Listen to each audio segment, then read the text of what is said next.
PC prices are coming down, and that's really exciting. I think finally I can target 1440p at like good settings in one of my build videos and still shoot for around the $1,000 mark, although I have a feeling we're gonna creep closer to $1,100 to hit some really good 1440p performance.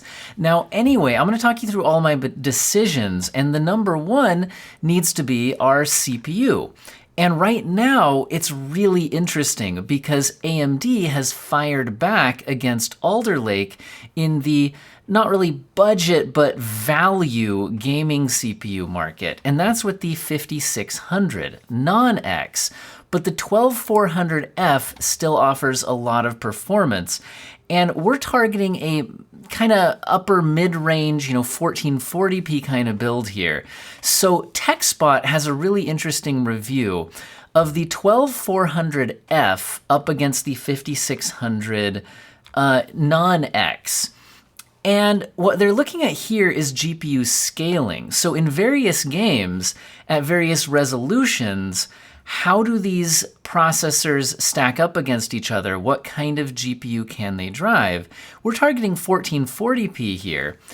And as you can see in a lot of these, the 5600 and the 12400F are kind of stacking up, evenly with each other.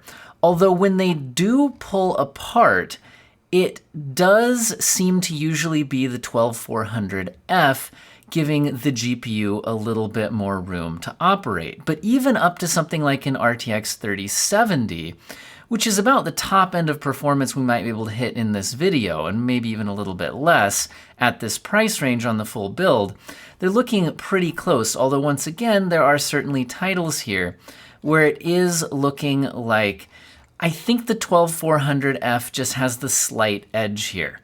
Now, it's not huge, but then we also need to think about the fact that the platform that we'll put the 12400F on will still have another generation of CPUs that it can support, whereas the AM4 platform from AMD doesn't. So I think what this is really going to come down to is the pricing here. And if they're pretty similar, I think I'm going to go with the 12400F. Now in this video, I'm not going by theoretical MSRPs. Let me get out of the way here. I'm going by what are they actually in stock for right now? And we'll use PC Part Picker as our main method of comparing a lot of in-stock pricings at major retailers. So it looks like the 12400F right now is available for $180. Let's check the 5600. It looks like with, I think this is going to be involving a rebate. We could double check, but looking like 184. So they're very close, but the 5600 is slightly more expensive. Now, the other issue that we could run into is with motherboard pricing. And I do think that the Intel motherboards are going to be a little bit more expensive. So let's go ahead and price this out. If we went with the Ryzen 5600, and again, that's relying on, I think this is going to end up being a, okay, it's a promo code. So that actually wouldn't rely on a rebate or anything. So I think that's fair game. So that we've got $184 on that one. Yeah, double checking that. Yes, looks good. And then if we grabbed, okay, I think they both come with a stock cooler, so we don't need a CPU cooler. But let's look at the compatible motherboards price low to high. I would want to get on a modern system here. So I don't want to go with the B450s, the older ones, although you could certainly do that to save money. So if you're really concerned on budget, you could go that route. It looks like some of the cheaper B550s are around this $100 mark. I'm going to go ahead and just kind of slot one of these in without researching it too much here. But basically, that would put this platform total cost at about $283. Let's go ahead and compare that to what if we went with the 12400F. So if we go with the 12400F, got an extra 4 in there, 12400F. I think here's the thing on the motherboards with these.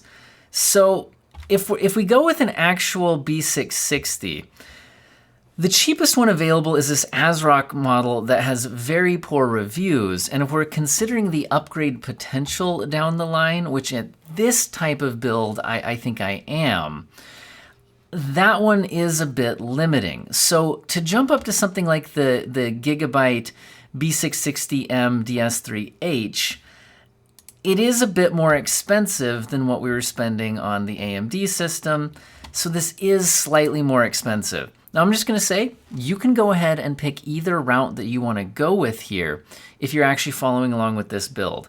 Personally, I'm still gonna go with the 12400F. It's just ever so slightly more expensive, but it is giving us a better upgrade path down the line, and it is also just slightly better performing from what I can see in the reviews. So I'm gonna go this route, although I think the other route makes a lot of sense as well, if that's your preference.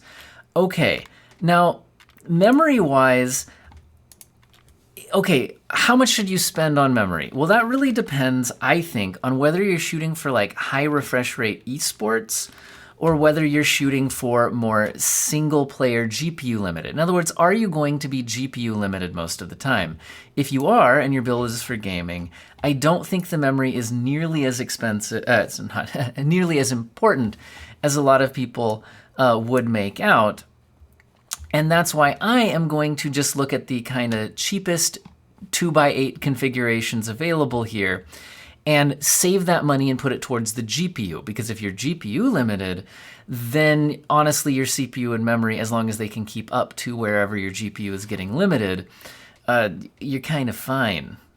Anyway, so it looks like the cheapest one is DDR4 3000 with cast latency of 16. Whereas for like $2 extra, we can get up to 3200 CL16, which seems fine to me. I think that is perfectly acceptable unless you're chasing, like I said, chasing esports CPU limited type situations in your gaming, in which case spending more on the memory does make sense. Okay, like I said, I'm skipping the CPU cooler. We're gonna go with the box cooler on this. And my thoughts on that is it's fine, and I'd rather spend the $30 to $50 you might spend on a cooler putting it towards a better GPU. And you're gonna notice that a lot more in your gaming. Although, if it ends up bugging you, the stock cooler's too loud or something like that, go ahead and upgrade it in the future. Although it is annoying to upgrade later on, it'd be easier to do as part of the initial build. I'm gonna go for the budget on the build and just say, let's use the stock cooler. It's fine. Okay, now storage.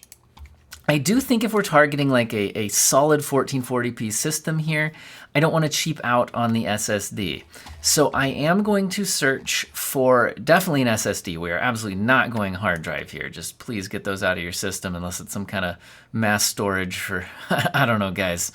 I don't want a spinning disk in my system anymore. Now, we're gonna now search prices low to high.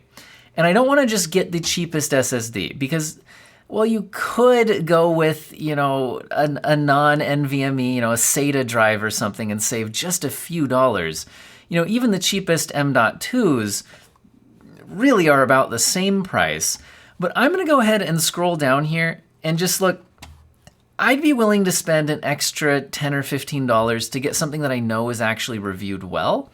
It's possible that some of these I'm just not familiar with and actually are solid, but it's looking like, I'm going all the way up to $90 here, but I know that Intel 670p is a solid SSD. So if you want to explore some of the cheaper ones, look into reviews, I know that this one actually reviews solidly, so I'm going to choose this one. So we're gonna go with the 1TB 670p. Now, if you wanna just scrounge up every last penny on your build, you could go with the 512GB SSD for around $40 or $50. But you're not saving that much, and you're gonna need to upgrade that soon anyway if you like to have more than just a couple of games installed at the same time.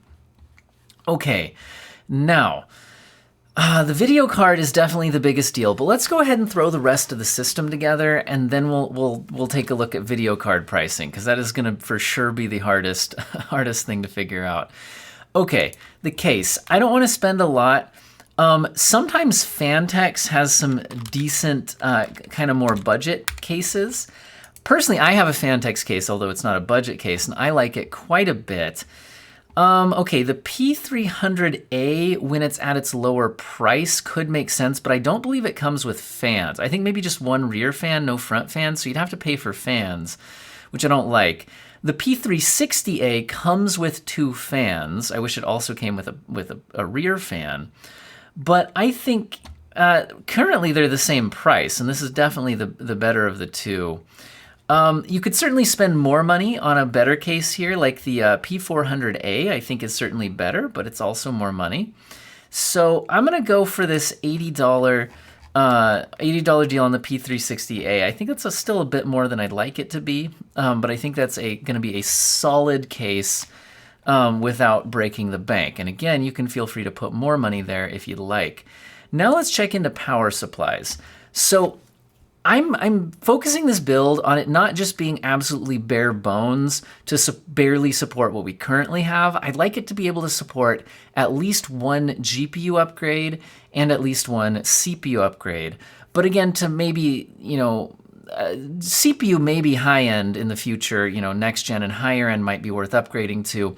Whereas the GPU, I'd like to probably keep it more mid-range, upper mid-range in the future. But in other words, I want to have a little bit of extra headroom on the power supply.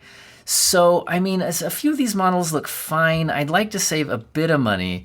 The EVGA BQ, does okay. You know what? I've been interested in... Let me search this thing just a second. So I know EVGA has this GD line, and I have not been able to find a ton of reviews on it, but looking up the specs on their website, it's 80 plus gold. It's not modular, which is where you save some of the money, and they have this 700 watt version on sale for $75. It's EVGA. It seems fine. The main capacitor is Japanese, but I can't find any thorough reviews on it, but I'm gonna go ahead and say I feel like from EVGA, 80 plus gold from them. I think they're cutting corners on things like the modular nature of it, although they do get black sleeve cables. I'm going to go ahead and say that if we're not slotting in some super high-end crazy thing in there, I think that this is going to feel pretty solid to me. You could certainly spend a bit more. If you spend $100 on your power supply, you can certainly get better, higher quality and maybe even more watts, but I'm going to go ahead with this one to try to keep our budget in line. Now, it's looking like we've got our system completely put together here for $600 other than the GPU. So here's the thing. I don't think we can hit solid 1440p gaming at the level I want for $400. So I think we are going to pass up the $1,000 build here. Although I think that if you were going to stick to the $1,000 build and went with this system, I think you can get 6600 XTs around that price. And so I think that is what I would recommend, because I think from the NVIDIA side of things, I think your 3060 is the only one that's even close to that. That's a 1650. I don't know why that's showing up there. But yeah, it looks like even the 3060s that are in stock right now are significantly more expensive than that. And I just don't feel like that class of GPU is where I want to be right now for this build. So let's compare the next step up. So if we wanted to go with NVIDIA, and I could actually type, I would check the 3060 Ti. The 3060 Ti is a significant jump in performance over the base 3060. And I do think that it makes a very solid 1440p graphics card. It's looking like the cheapest one in stock right now is $580. But the AMD equivalent of this is the 6700 XT. And some of you guys are going to be like, no, it's not the 6700 XT. But no, they perform about the same. I'll pull up a review and prove it to you. Looks like that's $10 cheaper right now if we want to go with that model. I think between the two, I'd probably pick this one. Okay, so I'm going to slot this in here just for now, but I think both of those could make sense. But first, let me talk to you about the differences between the two cards. So I went ahead and I researched this to double check myself. Now, here is, what is this, like a 50 game benchmark between the 3060 Ti and the 6700 XT. And you can see the performance difference here, where if the bar is up, this is the 3060 Ti versus that, meaning the plus 31% here for Metro Exodus Enhanced Edition is the 3060 Ti outperforming the 6700 XT by 31%. But again, that's a game that has ray tracing, and that's going to be the big difference here. Most of these games that are tested here are actually pretty much a tie, a little bit of a swing one way or the other, with a few swinging heavily in the 6700 XT direction, but basically it averages out the same, other than with ray tracing. But again, for me, even the 3080, in my opinion, struggles a bit with ray tracing at 1440p, and you're still having to use a lot of DLSS and things like that. And so for my personal preference, ray tracing isn't a selling point unless you're using an absolute top tier card at 1440p and not even 4K. So for me, I like that the 6700 XT has more VRAM. The 3060 Ti is at 8 gigabytes, and as we can see in these benchmarks, that's not really a big deal right now. But for the longevity of the card, I like having the 12 gigabytes if they're basically performing the same. That's my personal preference, and it looks like the cost right now is about the same. So I'm going to go with the 6700 XT, and I have one, and I know that it has solid 1440p gaming performance. And this pushes our budget. Okay, we're over $1,100. Now I'll also say that the 6700 XT, I got one at MSRP, and a lot of people on my channel who follow my community page did as well. We got it at MSRP from AMD.com on their direct sales. Every Thursday morning, I believe it's 10 a.m. Eastern time, so you'd want to get there about 5 minutes early. They have a queue set up where you get a chance to buy their GPUs at MSRP. And so I got one for $479, and I got it on a day where I showed up after the queue and they were just still sitting in stock. People didn't even buy them all out. And if you do get in the queue, people are usually looking for the 6800 XTs and to a lesser extent the 6900 XTs, and those sell out first. So the 6700 XT is the easiest one to get, and if you get it there, you can get it for $479. Now, if you are looking again for that 3060 Ti, and you're not just buying what's in stock right now, then I'd say that I do see them for lower prices than this, better than $579. And I think I've had the best luck seeing them on EVGA's website, buying them from EVGA directly. Although when they do come in at a significantly lower price than this, they tend to sell out very quickly. And I've found that while they do, get refreshed consistently, it's not that very predictable, Thursday morning log in at this time and you've got a good shot at it. So that's my thought between those two cards. Where they're priced right now, I'll spend $10 less and get basically the same performance other than ray tracing and get 4 extra gigabytes of VRAM, but I totally don't blame you if you swing either way. So on this build, I think your big options are you could go with the 5600G and a slightly cheaper motherboard if you want to go the AMD route on that. And then, again, the NVIDIA route here with the 3060 Ti I think is completely viable. But I think that my choice on the system overall for solid 1440p gaming is this one right here, and I will link everything in the description to this video if you're interested. We do come in under $1,200, and I can tell you that this kind of performance for a long time would have been pretty much impossible at this price range. So while I'd still love to see it come down further, it's nice to see. Now, that being said, you could always wait for the next generation of everything to come out, but that's still months down the road, and we don't know what could happen with supply. We saw the proof of stake for Ethereum getting delayed again. Who knows if that'll ever happen? I don't know, guys. Anyway, video's getting a bit long here. Last thing I'll say is I think I might... I'll talk about that in a future video. Anyway, I might actually do a build video of kind of a mid-range build and actually build it rather than just plan it out with you. But anyway, let me know what you guys think in the comment section, and I hope you all have an excellent day.